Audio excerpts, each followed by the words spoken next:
Today, we're going to learn about the story of Iara, a very interesting legend from Brazilian folklore. Legend has it that she is a beautiful mermaid who lives in the Amazon River. She has tan skin, long black hair and brown eyes. Iara usually bathes in the rivers and sings an irresistible melody. That way, the men who hear her can't resist their desires and jump into the river. She has the power to blind those who admire her and to take to the bottom of the river any man she wishes to marry. The indigenous people believe so much in Iara's power that they avoid passing near the rivers at dusk. To avoid being lured, they put leaves or twigs in their ears, hoping to block out the sound. Wow, what a beautiful voice. I'm in love. According to the legend, Iara was a warrior Indian woman, the best in the tribe, and she received many compliments from her father, who was the shaman. Her brothers, jealous of Iara, decided to kill her at night while she was sleeping. Iara, who had very sharp hearing, heard them approaching and killed them. Afraid of her father's reaction, Iara ran far away from her tribe. However, he organized searches and managed to find her hiding in the forest as punishment for the deaths of her brothers.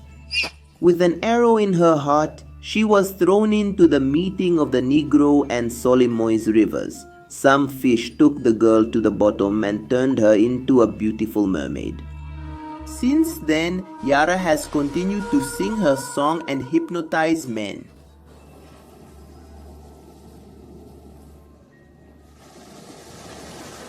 If you enjoyed this video, leave your like.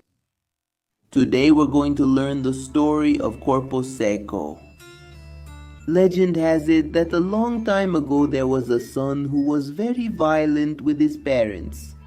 He mistreated them over anything. He used everything from bad words to even physical aggression against the elderly. The parents didn't understand why their son was like that, because he was raised with a lot of love and care. An example of these deplorable attitudes was when he woke up and his parents hadn't made breakfast.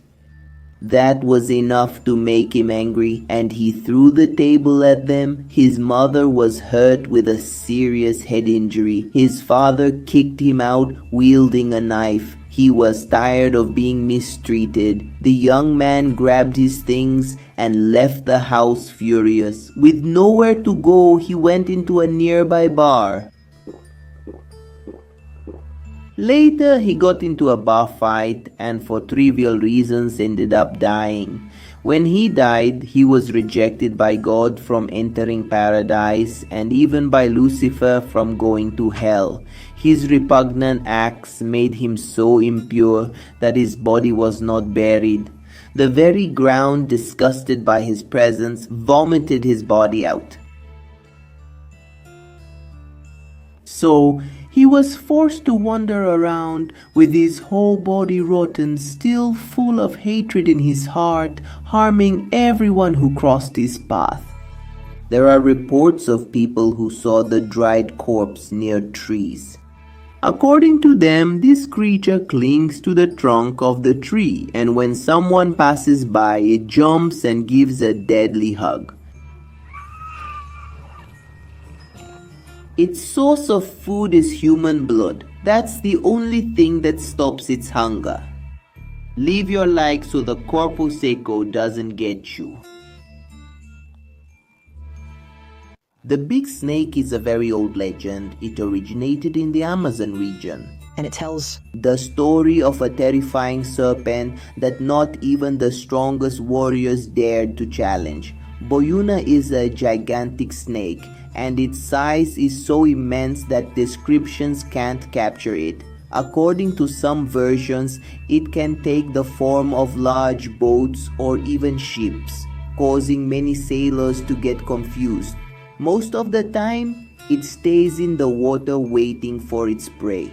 According to the legends, It lures fishermen with its eyes. They shine so brightly that they are mistaken for torches or lanterns. When the fisherman sees that, he naturally goes to check what it is.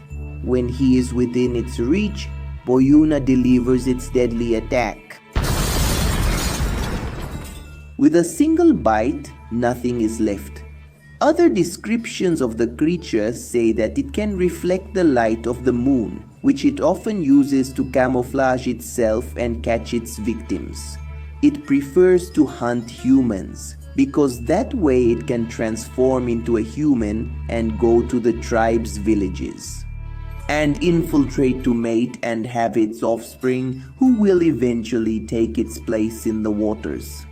A very famous legend about the creature tells the story of an indigenous woman who lived in the Amazon and ended up getting pregnant by the Boiuna. She had 2 children, a boy and a girl. They were born with a very different appearance, a hybrid form, looking more like snakes than humans. This made their mother throw them into the river. She thought it was a divine punishment and threw the children into the river. There in the cold waters they grew up and took on their Boiuna form. And so another cycle began. Hello my friends, today we're going to learn the story of a sinister witch, known as the Witch of Sapolândia. That's right, she lived in Campo Grande, Mato Grosso do Sul, a woman who lived in a wooden house with trees in front that partially hid the entrance. She came to be called a witch by the people who lived there. This was because of her peculiar appearance, which attracted the attention of the neighbors.